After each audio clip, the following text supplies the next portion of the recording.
Another update with the Red Telly project. Now, this is the first rough draft. Kind of something I like to do when I start a project is get all the parts in. The mailman came, delivered some special presents. Got Nora, my special helper, investigating the parts. Nora, do they look good? I know, you want to come? She helps me with all my projects these days. But I think it looks really good. I wanted to run down a spec list real quick, and then we'll talk about what's going on over there. So, this body was a Telemaster body. I got it off eBay, I think. It's Swamp Ash. Pretty nice stuff, actually. Really pretty solid wood. The pickups are from Guitar Fetish. They are premium Alnico. The neck is the vintage wine, like around 6K, and then the bridge is the vintage one, like the medium 7K. Wilkinson bridge from GFS. Control plate with the treble bleed and the reverse. I also think that's a 4-way switch. And these are the vintage style. These are the vintage style tuners. Ones with a little hole that you stick your post in. I love these tuners. They're from Guitar Fetish.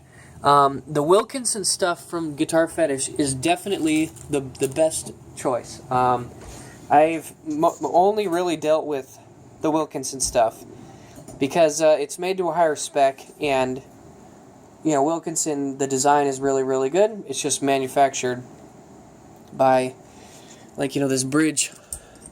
Wilkinson by, I don't know, Sung Il.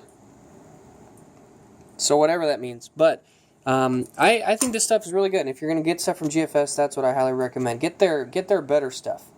Their really entry-level stuff I would skip out on. I don't know if that'd be much better than like a Made Mexico or Squire quality. But I think this stuff is definitely made in the USA quality parts. Like these tuners, I've got them on a lot of, pretty much all my parts casters, and they are rock solid.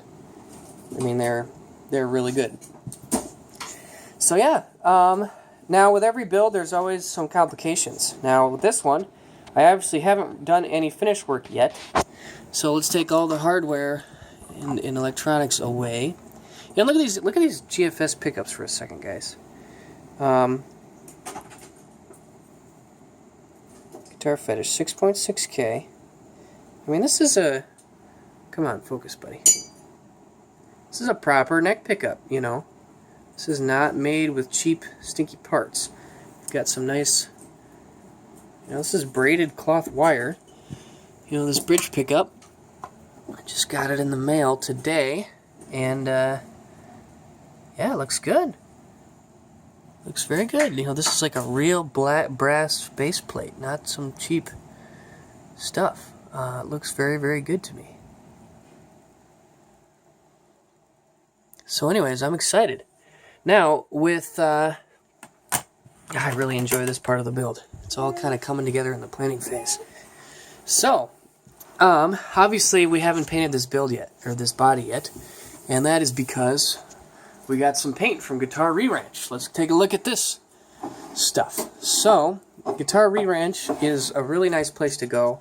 I went there because I am a beginner when it comes to nitrocellulose lacquer finishes.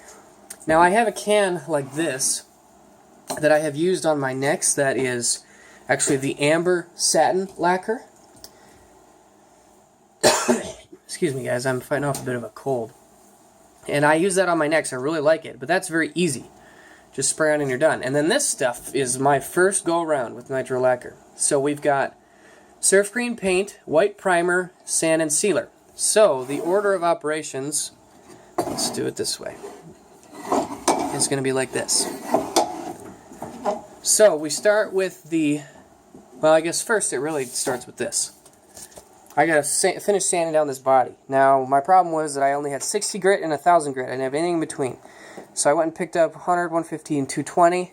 Probably should even get like 300 and 400 if I really wanted to do it right. But we're going to start with that, see how it goes. I'm going to use the oil that was used to paint this body and the troil that was previously finished, I'm going to keep some of it on there as my grain filler. This is made of swamp ash, and so the grain does need to be filled. And I'm not going to use external grain filler. I'm just going to use the oil that's already on here to keep the grain filled, and I think that's going to work out really nicely. So we're going to sand it back. Then we're going to hit it with the sand and sealer. That's going to give you some nice, it'll seal it, it will give it some protection, give you kind of a level base. Then we'll start with a white primer coat. Now I read that that's not required, but in order to get your finish to really pop out, and you don't need to use as much color over the white primer, then that's the way to go. Also, I figure if you get a can of white primer, then I can get multiple cans of color, and I should be good to go. And then, lastly, we'll go with our clear coat nitrocellulose lacquer. So, that's the project.